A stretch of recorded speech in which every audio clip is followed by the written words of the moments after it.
नमस्कार सभी दर्शकों का बहुत बहुत स्वागत। आज एक बड़ा रोचक प्रसंग तथा रोचक विषय इसलिए है क्योंकि बहुत लोगों की उम्मीदें इस पर टिकी रहती हैं कि हमारा भाग्योदय होगा कब, भाग्य उदय होना चाहिए, कब होगा। यहाँ हमने दो राशियों को जोड़ा है साथ में, मकर और तुला। अब की कोई अटपटा सा विषय लगेगा आपको कि मकर को भी जोड़ दिया, तुला को भी इसी के साथ, हम किस में ज्यादा रुचि लें? दोनों में रुचि लीजिए आप। क्यों? इसका स्वामी भाग्य स्थान का बुध है यहाँ पर, और जब मकर को हम यहाँ स्थापित करते हैं, 10 नंबर यहाँ होगा तो यहाँ 6 आता है। ये सब बातें वो लोग जानते हैं जिनको कुंडली का अध्ययन रोज करते होंगे या जिनकी नॉलेज है। जिन जिन व्यक्ति को इसकी जानकारी है कि 6 यहाँ लिखा होगा वो आसानी से समझ पाएंगे, और 7 जिनका यहाँ पर है उनका यहाँ 3 लिखा होगा। दोनों का स्वामी ही बुध है। सबसे पहले हम चर्चा कर लेते हैं मकर राशि की। मकर राशि को हम यहाँ 10 नंबर लिख करके बताएंगे और फिर यहाँ 6 लिखेंगे। तो आप माना कि यहाँ 10 है और यहाँ 6 लिखा हुआ है, तो ऐसी स्थिति में मकर राशि के लिए, मकर राशि के जातक इस बात की गांठ बांध लें, जो 28 वर्ष के हैं इस समय, उनका भाग्य उदय इस वर्ष होगा। और जिनका 37 वर्ष की आयु के आसपास टच कर रहे हैं या समाप्त होने जा रहा है या आने वाला है, ये वर्ष उनके लिए भाग्य उदय का वर्ष होगा। बात यही समाप्त नहीं हो जाती है। आप देखेंगे यहां पर जितने भी वर्ष मैं बताने जा रहा हूं, उनका जो जोड़ है वो एक ही आएगा। ध्यान देना, 10 नंबर की राशि मकर राशि है, तो 28वां वर्ष 37 और 46 या 55 साल की उम्र में उनका भाग्य उदय होता है। अब ये सन 2025 और 26 आपके लिए क्यों महत्वपूर्ण है, इस पर भी चर्चा की जाए। मकर राशि पर 7.5 अभी अभी ताजे समाचार हैं कि अभी 1-1.25 महीना भी नहीं हुआ, शनि की 7.5 समाप्त। और ये जो समय आया है, जैसे कि एक बहुत सर्प होता ना, बड़ा सांप, नाग, कोबरा या अलग अलग वैरायटी के सांप, अजगर भी हो सकता है। तो जब अपने सिर के ऊपर से या शरीर के ऊपर से एक केंचुली होती है, उसका कवर होता है, उसको निकाल देता है वो, तो वो पुराना जो कवर है वो उसको बड़ा कष्ट देता है। इसलिए वो ऐसे मार्ग से निकलना चाहता है जो संकरा मार्ग है, पत्थरों के बीच से या ऐसे बिल से निकलेगा जहां रगड़ खाते हुए बाहर निकलता है या अंदर जाता है। तो ऐसी स्थिति में वो अपनी की जो केंचुली है उसको उतार फेंकता है। आपने देखा होगा जंगल में जाकर के आप केंचुली इकट्ठा करते हैं बहुत से बच्चे, और पुस्तकों में रखते हैं, या उसकी दवाइयां भी बनती हैं। खैर, आइए अब जानते हैं, जब नया कलेवर, नई शाइनिंग आ जाती है उस सर्प के ऊपर, ठीक इसी तरह से पिछले 7.5 वर्ष से तनाव, परेशानी और धूल फांक रही थी ये राशि मकर राशि, इसके ऊपर मैल जमा हुआ था। अब ये साफ सुथरी स्नान ध्यान करने के बाद डायनेमिक पर्सनालिटी के रूप में उभर के सामने आ रही है, और अगले कई वर्षों तक सुख का अनुभव करने वाली राशि रहेगी। अब इनका जो स्थानांतरण है 1 या 2 साल के बाद, सन 2028 में इनके अच्छे मकान, जमीन, सवारी, प्रॉपर्टी, पैसा, जायदाद, बड़ी बड़ी गाड़ियां तथा बाग बगीचे एवं रिद्धि सिद्धि समृद्धि, सोना चांदी रत्न आभूषण तथा नए नए गिफ्ट तथा नए नए उपहार के साथ साथ अपने घर में कई प्रकार की साज सज्जा तथा अपनी भूमि भवन वाहन निर्माण करने के बाद लोगों को ये दिखाएंगे कि हम भी कुछ हैं और हमने अच्छा मकान बनाया या हमारा वाहन बहुत अच्छा है। तो ये मकर राशि का स्वभाव और प्रभाव और लक्षण हुए। और ये बात इसलिए भी कही जा रही है क्योंकि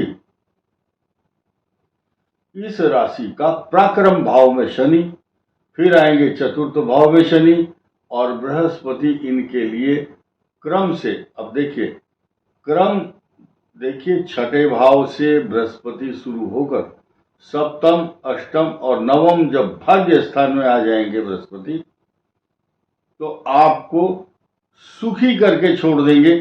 पहले आप इस बात की रट लगाते थे कि मेरा समय अच्छा नहीं है, मेरा कब सुधार और उद्धार होगा। तो अब मकर राशि का जो समय है, भाग्य उदय का जो वर्ष है, ये जो मैंने बताया 28, 37, 46 और 55 साल की उम्र में इन राशियों का अर्थात मकर का भाग्य उदय होता है। अब हम सीधे सीधे जो चार्ट यहां बना हुआ है, अब सिर्फ इस पर चर्चा करेंगे। ये राशि, ये लगन, इनका भाग्य उदय कब होगा? इनके भाग्य स्थान में इस समय बृहस्पति का आगमन और गोचर होगा। फिलहाल हम भाग्य उदय वर्ष की बात कर लेते हैं। तुला राशि का जो भाग्य उदय का वर्ष होगा, ये 36वां और 42 वर्ष की आयु के बीच में।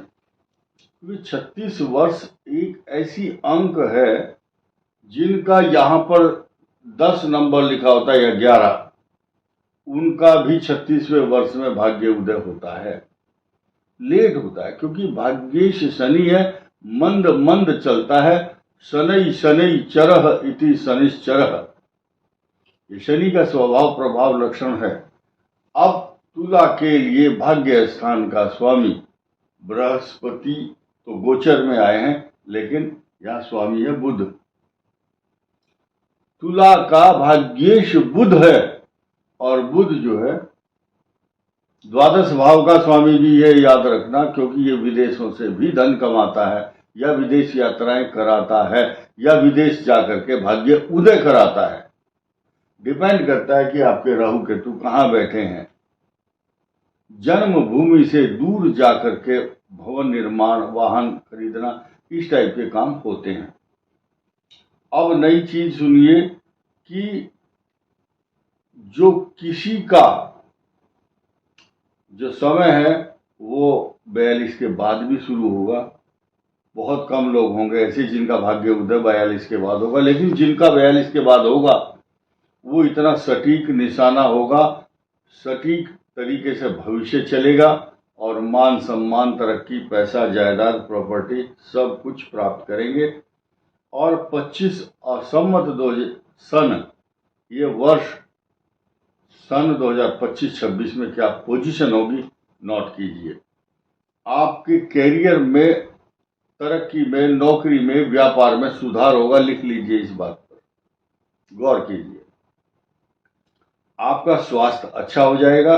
रिश्तों में जो खटास है वो तो आएगी, लेकिन 1-2 साल के बाद ठीक होगी, अभी जल्दी से ठीक होने वाली नहीं है। अब विवाह के योग जिनके नहीं बन रहे थे, अब विवाह के योग बनेंगे। और ये वर्ष और अगला वर्ष स्थान परिवर्तन के योग भी बनेंगे, ऐसा ग्रह नक्षत्र बता रहे हैं। अब एक नया समीकरण सुनिए। ये समीकरण बताता है कि बृहस्पति आपके भाग्य स्थान में है और पंचम भाव में राहु गोचर में आएंगे। ये समकालीन ट्रांजिट होगा, मात्र 4 दिन का डिफरेंस होगा इसके ट्रांजिट और इसके ट्रांजिट में। अब देखिए, ये पंचम भाव है, आपकी सोच, आपकी दूरदर्शिता, आपका काम करने का तरीका, भविष्य में बनाने वाली योजनाएं आपके द्वारा जो भी होंगी उसका निर्धारण ये पंचम भाव करता है। ये आपका संतान भाव भी है। राहु जब पंचम भाव में होता है, उसकी जो आकांक्षाएं हैं वो असीमित होती हैं, अनलिमिटेड। कारण क्या है? राहु अशांत ग्रह है, अशांत, अतृप्त। इसकी तृप्ति, शांति कभी नहीं मिलती, हमेशा ये प्यासा है। क्यों? शीश कर चुका है, नीचे का हिस्सा भाग अलग हो चुका है। अब ये खाने के बाद जो भी चीज खाता है या सोचता है कि ये मिल जाए, तो नीचे खाने के बाद जो हजम करने वाली जो मशीनरी है वो इसके पास नहीं है, सिर्फ मुख है। एक रोग होता भस्मक, जितना खाओ उतना ही हजम, यानी कि दिखाई नहीं देगा। जस जस सुरसा बदन बढ़ावा, तासु दून कपि रूप दिखावा। आपने देखा होगा, सुरसा नाम की राक्षसी बहुत बड़ा मुख खोलती थी, ऐसे ही ये मुख खोलता है। और उसके बाद इसकी जो आकांक्षाएं हैं बहुत ज्यादा हैं, अनलिमिटेड। ये जो आकांक्षाओं की पूर्ति का वो है, तो यहां कुछ आकांक्षाएं पूर्ति क्यों होती हैं, क्या या क्यों होंगी? बृहस्पति की सीधी दृष्टि यहां पर है, और ये राहु इतना चतुर, मायावी, होशियार, कलाकार, बुद्धिमान, और इस प्रकार की यह आकांक्षाएं और स्ट्राइक करता है कि किसी को कानो कान खबर भी नहीं होती। इस राहु की सीधी सीधी मित्र दृष्टि यहां पर है, क्योंकि राहु मिथुन राशि में उच्च का माना गया है, और ये पंचम दृष्टि इसको देखती है। ये बृहस्पति यहां पर दृष्टि डालता है। ये नवम पंचम का जो योग है ये बहुत इंपॉर्टेंट है, और इस राशि के लिए एक्स्ट्रा ऑर्डिनरी फल देगा।